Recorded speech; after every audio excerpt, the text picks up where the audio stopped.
দর্শক মণ্ডলী, আসসালামু আলাইকুম। দর্শক মণ্ডলী, আপনারা জানেন যে এতদিন আমরা যে রড ব্যবহার করতাম, এই রডগুলো লোহার তৈরি রড ছিল।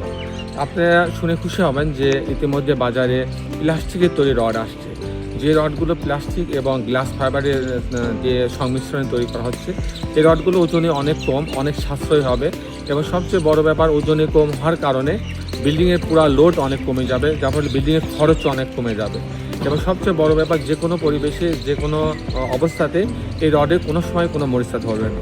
তো দর্শক মণ্ডলী, এখন আমি আপনাকে ভিডিওর পরবর্তী অংশে নিয়ে যাব। আশা করি এই ভিডিওটি আপনাদের অনেক ভালো লাগবে। দর্শক মণ্ডলী, আসসালামু আলাইকুম। গ্রিন আর্কিটেক্টের পক্ষ থেকে আমি ইঞ্জিনিয়ার টুটুল আপনাদেরকে অনেক অনেক অভিনন্দন এবং শুভেচ্ছা জানিয়ে আজকে মাত্র 3 কাঠা জমি, জমি একটু বেশি আছে, আমরা ব্যবহার করছি 3 কাঠা জমির উপরে 2 ইউনিট 6 তলা একটা বাড়ি প্ল্যান, ডিজাইন এবং এর খরচের হিসাব আমি আপনাদের মাঝে তুলে ধরার চেষ্টা করব।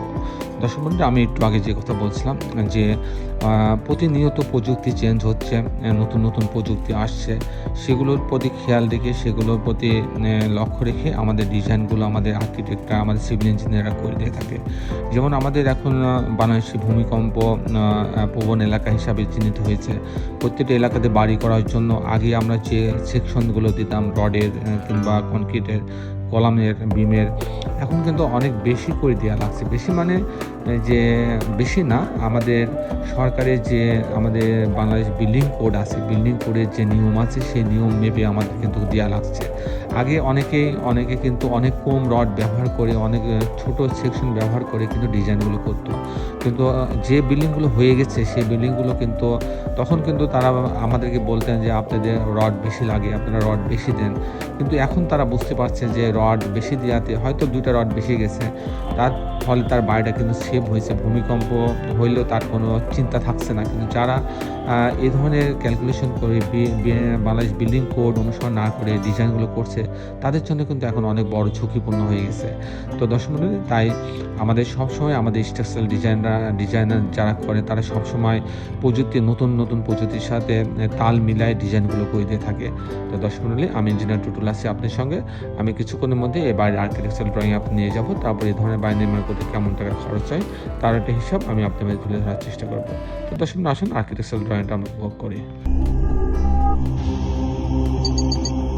আর্কিটেকচারাল ড্রয়িংটা এরকম, আপনি দেখছেন এটা হচ্ছে গ্রাউন্ড ফ্লোরে এর জায়গাটা কিন্তু আপনি দেখেন যে 4টা বাহু কিন্তু 4 রকম মাপের, কোনো বাহুর সাথে কোনো বাহুর মিল নাই। এটা মানে জটিল জায়গার উপরে আমাদের আর্কিটেক্ট টিম তাদের মেধা খাটিয়ে কিন্তু একটা চমৎকার একটি ডিজাইন তৈরি করছেন। এটা হচ্ছে গ্রাউন্ড ফ্লোরে এটা এন্ট্রেন্স, এখান দিয়ে টারগুলো ঢুকবে, এখানে মানুষগুলো ঢুকতে পারবে। তো এখানে ইলেকট্রিক্যাল মেকানিক্যাল রুম একটা রাখা আছে, একটা অফিস রুম রাখা হয়েছে, একটা বাথরুম সহ, সিঁড়ি আছে, লিফট আছে, আর পিছনের দিকে 3টা bedroom, bathroom, kitchen, drawing dining দিয়ে একটা ইউনিট করা হয়েছে। দর্শক মণ্ডলী, আমি মধ্যে টিপিক্যাল ফ্লোর প্ল্যানটা দেখানোর চেষ্টা করব যে কী করে এই বাঁকা জায়গার উপরে মাত্র 3 কাঠা ব্যবহার করে 2টা ইউনিট করা হয়েছে। প্রত্যেকটা ইউনিটে 3টা করে বেডরুম দেওয়া হয়েছে। আমি তারা পার্কিং জোন দিয়ে লিফটের লবিতে আসবে, সব ইউনিট এতে গেলে 1108 স্কোয়ার ফিট পাচ্ছে। এখানে ঢোকার পরে বড় ড্রয়িং রুম পাচ্ছে, ড্রয়িং রুমের সঙ্গে একটা বারান্দা রাখা আছে, আর এখানে একটা ডাইনিং রাখা আছে, আর এটা একটা ডাইনিং সঙ্গে একটা কিচেন রাখা আছে, আর এটা একটা বেডরুম, গেস্ট বেডরুম, আর এটা একটা কমন টয়লেট রাখা আছে ডাইনিংয়ের পাশে এবং ড্রয়িংয়ের পাশে। এটা একটা বেডরুম, মাস্টার বেডরুম, এর সঙ্গে একটা বারান্দা রাখা আছে, একটা টয়লেট অ্যাটাচ করা আছে। এটা আর একটা বেডরুম, এর সঙ্গে একটা বারান্দা রাখা আছে। এই হচ্ছে 3টা বেডরুম, 3টা বাথরুম, কিচেন, ড্রয়িং ডাইনিং, 3টা বারান্দার সামনে ডিজাইনটা তৈরি করা হচ্ছে।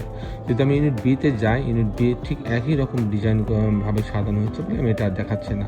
তো দর্শক মণ্ডলী, এখন আমি আপনাদের দেখানোর চেষ্টা করব যে এই ধরনের বাড়ি নির্মাণ করতে কেমন টাকা খরচ হয়।